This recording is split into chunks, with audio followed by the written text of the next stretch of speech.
प्रमिला देवी अहाँ सबके समदाउन सुना रहल छी, साथमे रिंकू झा सेहो छथिन। केहन लागत से बतायब।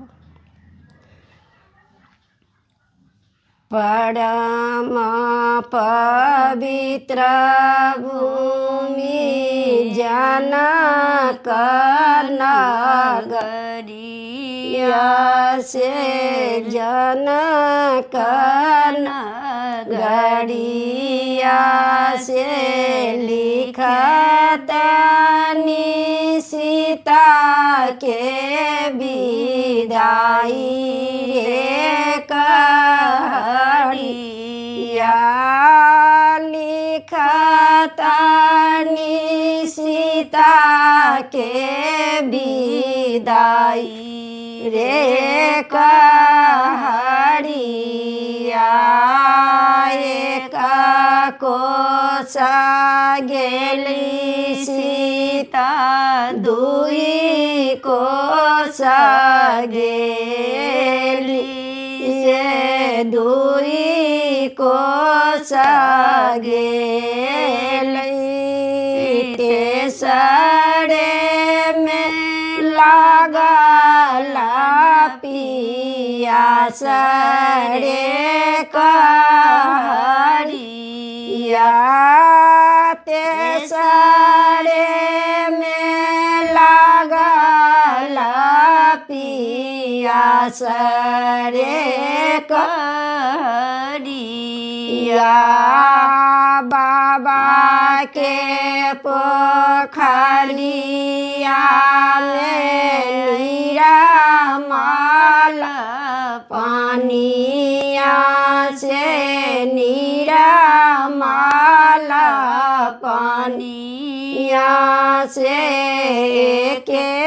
चुड़क पानिया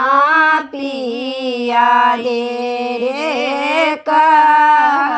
कहरिया के चुड़क पानिया पिया दे रे कहरिया बाबा के पोखरिया बहुत दूरा छूटी गेल बहुत दूरा छूटी गेला आबी गेला ससुरा रे बाट रे कहरिया आबी गेला ससुरा के बाट रे कहरिया घूरी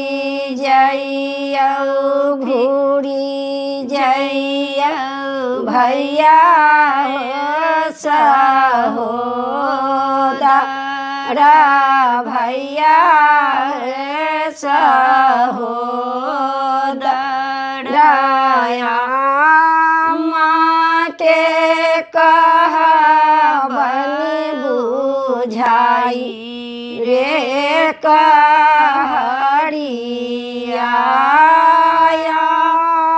माँ के कहबनि बुझाई रे कहरिया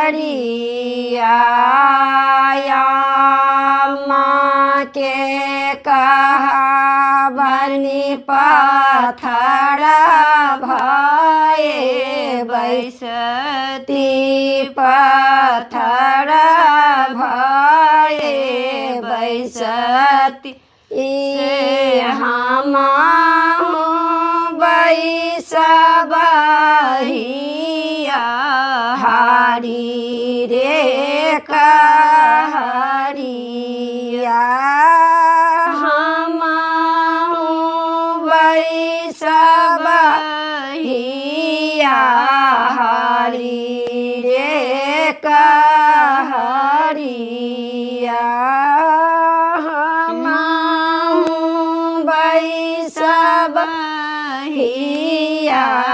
हारी कह